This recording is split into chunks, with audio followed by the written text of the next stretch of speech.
옛날 나주 근처 어느 조용한 마을 구석에 위치한 허름한 기와집에는 창수라는 선비가 홀로 살고 있었습니다.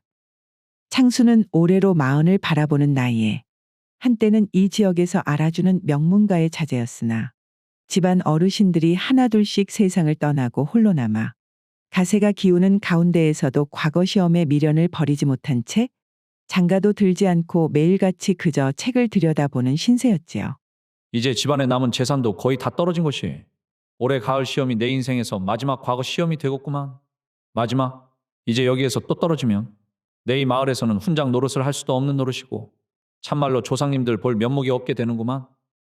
보통 창수처럼 오랫동안 과거 시험에 합격하지 못하고 초시에 그치는 나이 많은 선비들은 대부분 마을에서 훈장 노릇이라도 하며 생계를 유지하였지만 창수의 경우에는 마을에서 훈장 자리조차 구하기 쉽지 않았는데요. 그 이유는 바로 대부분의 마을 사람들이 창수를 별로 좋아하지 않았기 때문이었지요. 몇 해 전 창수는 방에서 책만 보다 답답한 마음에 마을에 잠시 산책을 하러 나간 일이 있었습니다. 허허. 글 공부도 글 공부 나름이지. 일이 마음이 조급해서야 제대로 될 리가 있나? 바람이라도 쐬면서 마음이나 좀 달래야 되겠구만. 그렇게 밖으로 나온 창수는 정처 없이 길을 걷다 어느새 마을 외곽의 오래된 물레방앗간 근처까지 다다랐지요. 그리고 바로 그때 물레방앗간 근처에서 인기척이 들렸는데요. 이 시간에 저 물레방앗간 근처에 누가 있는 것인가? 호기심에 물레방앗간을 가만히 바라보니 창순의 옆집 농부 덕삼이가 주변을 두리번거리고는 물레방앗간 안으로 들어갔고 그 옆에는 마을 처녀 매양이 뒤따라 들어가는 것 아니겠어요. 허. 덕삼이 저 친구는 유부남이 아닌가? 저자의 부인 말숙이는 하루 종일 밥 짓고 물길로 빨래하며 거기다가 품삯 바느질까지 하는데 거 다른 사람도 아니고 같은 마을 처녀랑 저렇게 몰래 물레방앗간에 들어가다니. 하이고 마을이 도대체 어떻게 돌아가려고. 창수는 우연히 옆집 농부 덕삼이가 바람을 피는 것을 보고는 괜한 것을 보았다는 생각에 속으로 혀를 차고는 다시 집으로 돌아왔습니다. 그리고 그날 밤 아니나 다를까 갑자기 옆집 덕삼이네 마당에서 그릇 깨지는 소리와 함께 시끄러운 고성이 들려왔지요. 궁금한 마음에 창수가 덕삼이네 집 쪽으로 발길을 옮기니 이미 그 집 마당에는 싸움 구경을 하기 위해 몰려든 마을 사람들로 북적이고 있었고 마당 한가운데서 덕삼이와 그의 아내 말숙이가 한창 다투고 있었습니다. 마누라, 참말로 나는 억울하구만 억울해. 아, 내가 뼈가 빠지게 논에서 일을 하고 돌아왔는데 무슨 놈의 바람을 피웠다고 지금 그렇게 모함을 다 하고 있단가? 아이고, 논일 같은 소리하고 자빠졌구만 그래. 논에서 거 일을 하고 온 양반 몸에서 이렇게 진한 여자분 냄새가 나는 것이 어디 말이나 되는 소리요? 내 이미 오늘 말이요. 진수 씨한테도 당신 일 나왔냐고 다 물어봤으니까 나한테 거짓부렁 할 생각은 애당초 하지도 마시구려. 부인 말숙이의 말에 덕삼이는 가슴을 치며 답답하다는 듯 큰 소리로 외쳤습니다. 참말로 미치고 팔짝 뛰겠구만. 아니, 이 여편 내가 서방 말을 하나도 안 믿고. 그려, 그럼 내가 진짜 바람이 난 것을 본 적이 있는지 여기 모여있는 동네 사람들한테 다 한번 물어보시구랴. 그렇게 말을 하면 내가 어디 못 물어볼 줄 알고 그러는가 보구만. 자, 여기 계신 분들. 우리 서방이 다른 여자랑 있는 것을 본 사람이 있으면 말을 좀 해보시구려. 말숙이 덕삼이의 말에 지지 않고 마당에 모인 사람들에게 물어보자 사람들은 서로 눈치를 보며 하나둘씩 입을 열었지요. 나는 거 아무것도 못 봤구만. 그나저나 덕삼이가 오늘 논에 있었던 것 같기도 하고. 그렇구만. 저 성실한 덕삼이가 바람을 피웠다는 것은 나도 처음 듣는 소리요. 모두가 그렇게 서로의 눈치만 보며 말을 아끼던 차에 어느새 말숙이는 창수에게까지 다가갔는데요. 선비님, 선비님께서는 혹시 우리 남편이 다른 여자랑 있는 것을 본 적이 있습니까요? 혹시 보셨다면 제발 눈치 보지 마시고 저에게 말씀을 좀 해주시라니까요. 상황이 상황인지라 창수 역시 순간 망설였지만 말숙이의 간절한 눈빛에 그는 결국 담담하게 입을 열었습니다. 네, 내가 보았구만. 자네 남편과 덕삼이가 오늘 마을 외곽에 있는 물레방앗간에 매양이와 함께 들어가는 걸 내 두 눈으로 똑똑히 보았네 그려.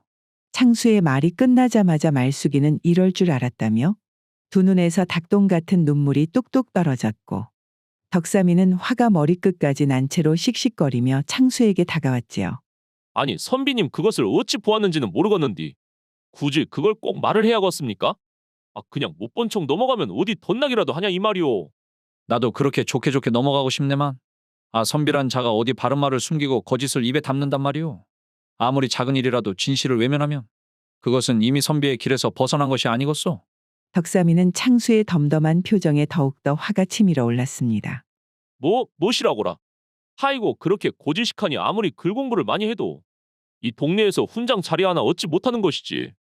그 잘난 선비 노름하시느라 이제 우리 집은 풍비박산이 날 판인디. 이것을 도대체 어찌 책임질 것이오? 나는 그저 진실을 말한 것뿐이구만. 잘못을 한 것은 자네이니 그 뒷일은 자네 몫이 아니겠는가? 창수는 그렇게 말을 남기고는 말수기에 흐느끼는 울음소리와 마을 사람들의 탄식을 뒤로한 채 뒤도 돌아보지 않고 자신의 집으로 발길을 돌려버렸습니다. 사정이 이러하니 마을 사람들 그 누구도 창수를 그저 입산 선비라고 생각을 하고는 가까이 하지 않았습니다.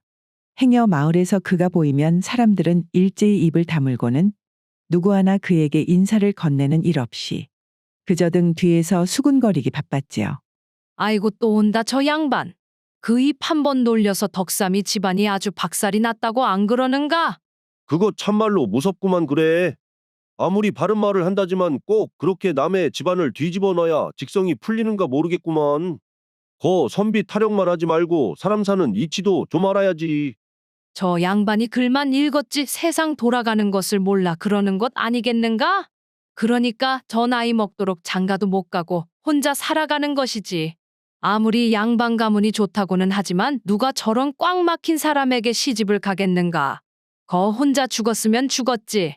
그렇게 마을 사람들이 뒤에서 자신에 대해 수군거려도 창수는 그들의 말이 들리지 않는 듯 아무렇지도 않게 지나치고는 마음을 다잡았지요. 마을 사람들 모두가 나를 멀리한다고 해도 나는 그저 옳은 일을 했을 뿐이구만. 진실을 입에 담는 일이 힘들다고 해서 그것을 포기한다면 그것을 어찌 선비라고 할 수 있겠는가? 나는 결코 잘못한 것이 아니야. 이렇듯 창수는 여전히 자신의 행동이 옳다고 굳게 믿었고 마을 사람들이 자신을 멀리하면 멀리할수록 오히려 더 당당하고 자랑스럽게 스스로를 다독였지요. 시간은 다시 처음으로 돌아와 매일 글 공부를 하고 있던 창수의 마지막 과거 시험일도 한 달 앞으로 성큼 다가왔습니다. 창수는 이번만큼은 반드시 과거에 합격해야 한다는 생각으로 미리 한양으로 떠나기로 했지요. 이번 시험이 내 인생에서 정말로 마지막 기회구만. 반드시 이번 과거에서 급제를 해서 마을 사람들에게도 내가 틀리지 않았음을 보여줄 것이야. 그렇게 단단히 마음을 먹은 창수가 한양으로 길을 떠난 지 일주일이 지난 어느 날 그는 지금까지 한 번도 가보지 않은 산길 하나와 마주하게 되었는데요. 이 길만 넘으면 한양으로 가는 고을로 곧장 연결된다 들었는데 마지막 시험이니만큼 그동안 한 번도 가보지 않았던 길로 도전을 해보는 것도 의미가 있겠구나. 산이 딱 보아도 그리 험해 보이지 않고 딱 보니까 한나절이면 충분히 넘을 수 있을 것 같구만 그래. 그리하여 이전과는 달리 산길을 넘어 가보기로 한 창수. 처음에는 산길이 꽤나 평탄하고 걷기 좋았으나 한참을 걷다 보니 한나절이면 넘을 수 있을 거란 예상과는 달리 길이 점점 좁아졌고 울창한 나무들 때문에 방향 감각마저 잃어버려 내려갈 길도 찾을 수가 없게 되었습니다. 아니 이게 어찌된 일인가. 분명 아까 바위에 이정표처럼 돌탑을 쌓아둔 곳이 있었는데. 창수가 산길을 벗어나려 노력할수록 그는 더욱더 깊은 산속으로 들어가게 되었고 해는 이미 서산으로 저 날은 어두워지기 시작했지요. 이럴 줄 알았으면 어제 주막에서 나올 때 주먹밥이라도 챙겨서 나오는 것인데 이렇게 배가 고파서야 어디 제대로 걸을 수가 있겠나? 이러다가 정말로 과거고 뭐고 이 산속에서 딱 죽게 생겼구만. 허기진 배를 부여잡고 비틀대며 빠져나갈 길을 찾던 창수는 밤새도록 길을 찾지 못한 채 산속을 헤매었고 결국 이튿날 아침이 밝아올 무렵 그는 온몸에 힘이 빠져 탈진한 채 산속에서 정신을 잃고 말았습니다. 이후 얼마나 시간이 흘렀을까요? 창수가 희미하게 정신이 돌아오면서 가까스로 눈을 떠보니 자신은 조그마한 미륵당 안에 누워 있었고 그의 곁에서는 한 여인이 정성껏 그를 간호하고 있는 것을 볼 수 있었지요. 여기는 어디고 부인께서는 누구시길래 여기에 계십니까? 이제 정신이 드셨네요. 정말 다행입니다요. 저는 이 근처 마을에 사는 명옥이라고 하는데 제가 시댁으로 가는 길에 선비님께서 산에서 쓰러져 계신 것을 발견하고는 급히 근처에 이 미륵당으로 모시고 왔구만요. 무엇이라고요? 아이고, 이것을 어떻게 감사의 인사를 드려야 할지. 그런데 부인, 제가 어찌 살아난 것입니까요? 제 기억에 산에서 쓰러질 때는 분명 허기가 져서 몸에 힘이 하나도 없었는데 지금은 어느 정도 허기가 가신 것이. 사실은 제가 급히 모시고 오기는 왔는데 하필 저 역시 그때 가지고 있던 음식이 하나도 없었기에 도저히 어찌할 도리가 없어. 그러니까 그것이 그것이 무슨 일이 있으셨습니까, 부인? 명옥이는 부끄러운 듯 고개를 살짝 숙이며 조심스레 말을 꺼냈습니다. 그러니까 제 젖을 물려서 살렸습니다. 창수는 그 말을 듣자 얼굴이 벌겋게 달아올라 몹시 당황했지요. 오메. 아니 부인, 서방에 있는 분께 제가 너무나도 큰 신뢰를 범했구만요. 걱정하지 마십시오, 선비님. 저희 서방님이 돌아가신 지 한 해 정도 되었으니 마음 쓰실 필요 없습니다. 그리고 어찌되었든 무엇보다 사람을 살리는 것이 우선 아닙니까? 아이고, 제가 부인께 너무나도 큰 은혜를 입었습니다. 저는 과거 시험을 보러 가는 선비인데 한양으로 가는 길에 이 산을 너무 쉽게 생각하고 준비 없이 오른 것이 탈이 났던 것이었습니다. 정말 어떻게 보답을 드려야 할지 모르겠구만요. 선비님께서 한양까지 가시는 길이었습니까? 하이고 한양까지 가시려면 아직도 갈 길이 멋인데. 그러면 저희 시댁이 이 근처에 있으니 그곳에서 끼니라도 해결을 하시고 가시지요. 또 준비 없이 가시다가 이런 일이 벌어지면 큰일입니다요. 부인께 이렇게까지 신세를 질 수는 없지만 상황이 상황인지라 제가 송구스럽게도 거절을 할 수가 없구만요. 그럼 부탁드리겠습니다. 창수는 더 이상 명옥이에게 폐를 끼쳐서는 안 된다는 생각에 급히 거절하려 했지만 이미 몸이 약해질 대로 약해진 터라 결국 거절을 하지 못한 채 명옥이와 함께 천천히 미륵당을 나섰습니다. 그리하여 명옥이의 시댁에 도착한 창수. 그곳은 그가 넘으려다 쓰러졌던 산자락 아래에 자리한 오래된 초가집이었지요. 집에 들어서자마자 명옥이는 시부모님께 창수를 소개하고는 곧바로 부엌으로 가서 밥을 짓기 시작했고 창수는 그녀의 시부모에게 어떻게 자신이 명옥이와 만났는지 설명을 하였습니다. 그렇게 쓰러져 있던 저를 마침 댁에 며느님이 산길을 지나다 발견하고는 근처 미륵당으로 데리고 가셔서 제 목숨을 구해주셨구만요. 뭐시라? 그러니께 그 좁디 좁은 미륵당 안에서 남녀가 함께 있었다는 말이오? 명옥이의 시어머니 얼굴이 갑자기 굳어지자 창수는 깜짝 놀라며 급히 손을 내저으며 말했지요. 저는 한양으로 과거 시험을 보러 가는 선비입니다요. 선비된 자로서 며느님께 신뢰되는 일은 하지 않았으니 부디 믿어주십시오. 그려 어쩐지 행생이 남다르다 했더니만 과거 시험을 보러 가시는 선비님이었구만요. 헌데 그렇게 하루 종일 산에서 헤맸으면 선비 양반과 아무것도 못 먹었겠구만 그려? 하이고 참말로 큰일이 날 뻔하셨구랴. 그 말에 창수는 얼굴이 갑자기 벌겋게 달아오르더니 아무 말도 하지 못한 채 한참을 고민하다 간신히 입을 떼었지요. 그러니까 그것이 말입니다, 어르신. 아이고, 이것을 어떻게 말씀을 드려야 할지. 그 며느님께서 제게 뭔가를 주셔서 제가 먹기는 먹었는데 그것이 엥, 도대체 무엇을 드셨길래 그렇게 얼굴에 저녁 노을이 드리워지셨단가요? 아, 답답하게 그러지 말고 속 시원하게 이야기를 한번 해보시구려. 아이고 참말로 곤란하게 되었구만. 그래도 내 선비인 이상 어르신께 거짓말을 할 수는 없는 노릇이지. 그러니까 그때 며느님께서 저를 살리기 위해 부득이하게 제게 젖을 물렸습니다. 그게 아니었으면 저는 이미 죽었을 목숨이나 다름이 없습니다. 뭐라고요, 선비님? 지금 우리 며느리가 뭘 줬다고 그러셨습니까? 아이고 면목 없습니다, 어르신. 하지만 그것은 오직 며느님께서 저를 살리고자 어쩔 수 없이 한 것이지. 그 어떠한 사사로운 마음도 없었습니다. 그 은혜가 아니었더라면 저는 분명 이 세상 사람이 아니었을 것입니다. 창수의 말에도 명옥의 시아버지는 깊은 한숨을 내쉬며 한동안 말이 없었고 잠시 후 난감한 표정으로 입을 열었지요. 허허, 이거 참 뭐라고 말을 해야 할지 모르겠구만이요. 일단은 가시는 길이 바쁘실 테니 식사나 먼저 하시지요. 방 안에는 어색한 침묵만이 흐르고 잠시 후 명옥이 부엌에서 밥상을 가지고 방 안으로 들어왔습니다. 그렇게 상이 차려졌지만 모두들 식사를 하는 동안 한마디 말도 없이 그저 서로의 눈치만 보며 수저를 움직일 뿐이었지요. 그리고 식사를 마친 후 창수가 다시 길을 나서기 위해 짐을 꾸리니 명옥이 조용히 따라 나와 작게 싼 보자기를 건넸는데요. 선비님, 한양까지 갈 길이 아직도 많이 남았으니 가시는 길에 욕이라도 하시라고 먹을거리를 좀 준비했습니다. 아이고 또 이런 것까지. 내 부인의 은혜를 꼭 잊지 않고 언젠가 갚을 수 있도록 하겠습니다. 명옥이의 시댁에서 따뜻한 식사를 대접받고 요깃거리까지 받아간 창수는 길고도 긴 여정 끝에 한양에 도착하였습니다. 그리고 마침내 과거 시험 당일 날, 과거 시험장에 들어선 창수는 종이 위에 온 생애의 배움과 진심을 담아 정성껏 글을 써내려갔고, 그의 간절한 마음이 마침내 하늘에 닿았는지 평생을 꿈꿔오던 과거의 급제를 하게 되었지요.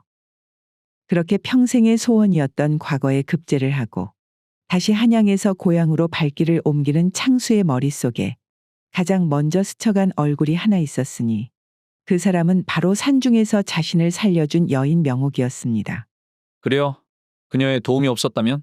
나는 산에서 목숨을 잃고 과거 급제의 영광을 맛보지도 못했을 노릇이구만. 그러 은혜를 입었음에도 직접 찾아가서 감사를 전하지 않는다면? 그 또한 선비된 자로서 참으로 부끄러운 노릇 아니겠는가? 그리하여 창수는 고향으로 가는 길목에서 명옥이에게 감사 인사를 하기 위해 그녀가 살고 있는 마을로 발걸음을 향했습니다. 한양에서 3일 정도 걸려 부지런히 걸은 결과 창수는 명옥이의 시댁에 도착을 하였고, 그가 마당에서 명옥이를 찾자 안에서는 명옥이의 시어머니가 퉁명스러운 얼굴로 창수를 맞이하였습니다. 어르신 안녕하셨습니까요? 제가 달포 전에 이곳에서 큰 은혜를 입고 한양으로 갔던 선비인데 아직 기억하시는지요? 이번에 제가 마침내 과거의 급제를 하게 되어 며느님께 꼭 좀 감사 인사를 드리고자 찾아왔습니다만. 창수가 말을 마치자 반가워할 것이라고 생각했던 명옥의 시어머니는 그저 한숨을 푹 쉬더니 매우 불편한 표정으로 말을 꺼냈지요. 아이고, 그 선비님께서도 참말로 너무하십니다. 놈의 집안을 그렇게 창피를 주었으면 그만이지. 굳이 또 무엇하러 이렇게까지 찾아오십니까? 어르신, 그게 무슨 말씀이신지.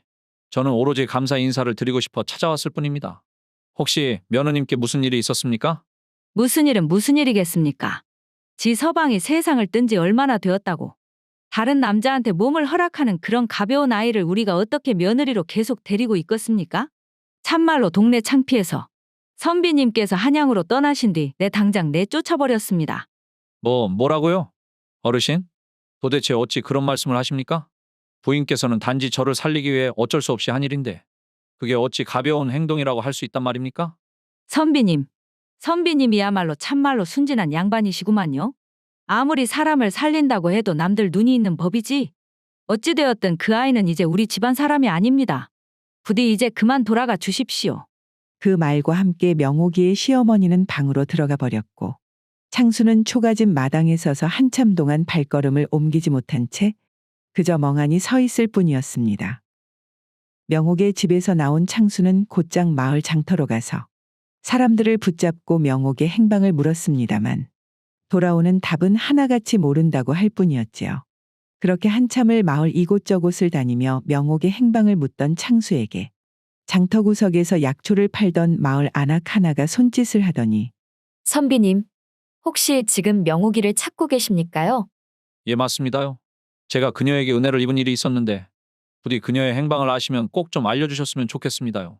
그 아낙은 주변을 한번 살피더니 작은 목소리로 속삭였지요.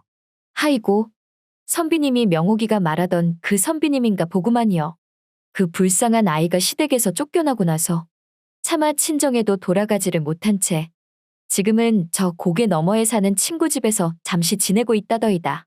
어차피 그 집에서도 눈치가 보여 오래 못 있을 것이니 명옥이를 만나시려거든 서두르시는 것이 좋을 겁니다요. 창수는 그 아낙에게 감사 인사를 하고 즉시 발걸음을 재촉했습니다. 고갯길을 넘어서니 마을 아낙이 알려준 대로 초가집 하나가 나왔고, 그 집에 가까이 다가가자 마당에서 명옥이 보따리를 든 채 집을 나서려는 것이 눈에 들어왔기에 창수는 급히 그녀를 불러 세웠습니다. 부인 잠깐만 멈춰보시오. 명옥이는 창수의 목소리를 듣고 깜짝 놀라 뒤를 돌아보고는 믿기지 않는 듯 눈을 크게 뜨며 말했지요. 어머나, 선비님이 어떻게 이곳까지 오셨습니까요? 부인 제가 얼마나 찾아 헤맸는지 모릅니다요. 제가 한양에서 과거에 합격하여 집으로 돌아가던 길에 부인께 감사 인사를 전하기 위해 다시 이 마을로 찾아온 것입니다. 그날 부인의 도움이 없었더라면 과거 급제는 절대로 이룰 수 없었을 겁니다. 명옥은 창수의 말을 듣더니 고개를 숙이며 슬픈 미소를 지어 보였습니다. 선비님, 과거 급제 정말 축하드립니다요. 그토록 바라던 과거에 합격을 하셨다니. 거기에 비하면 저는 참으로 삶이란 것이 알 수 없는 것 같습니다요. 부인, 내 부인의 이야기를 듣기는 들었는데 이제 어디로 가려 하십니까? 부디 탓을 하시려거든 저를 탓하십시오. 이 모든 일이 저 때문 아닙니까?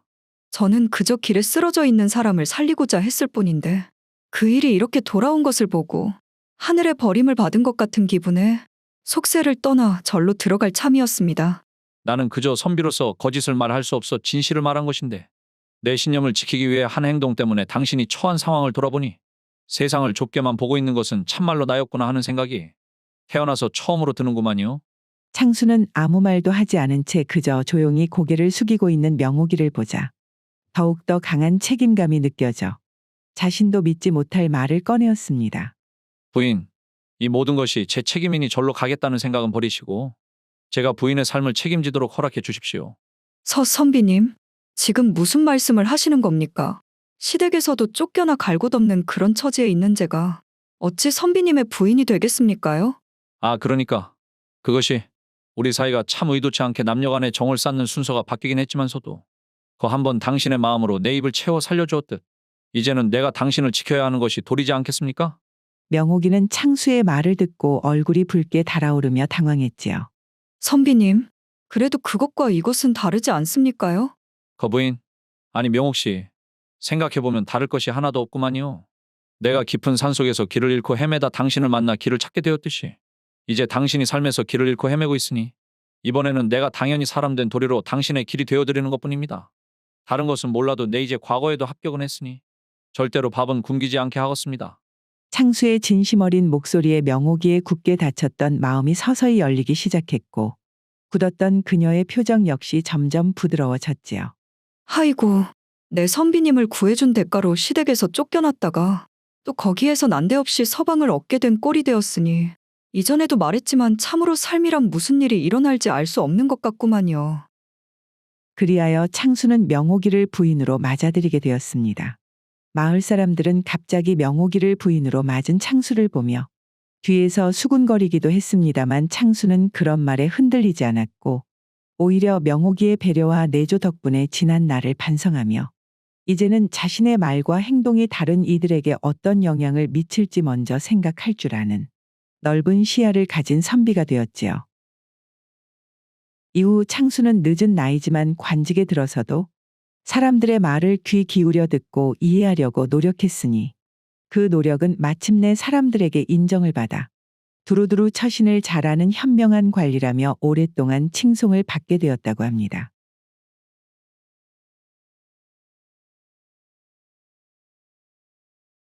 오늘의 고전여행 이야기는 이것으로 마치겠습니다. 오늘도 부족하지만 긴 영상 봐주신 여러분들께 감사드리며 항상 가정의 평안이 깃들기를 바라겠습니다. 그럼 저는 다음 영상으로 다시 찾아뵙겠습니다. 감사합니다.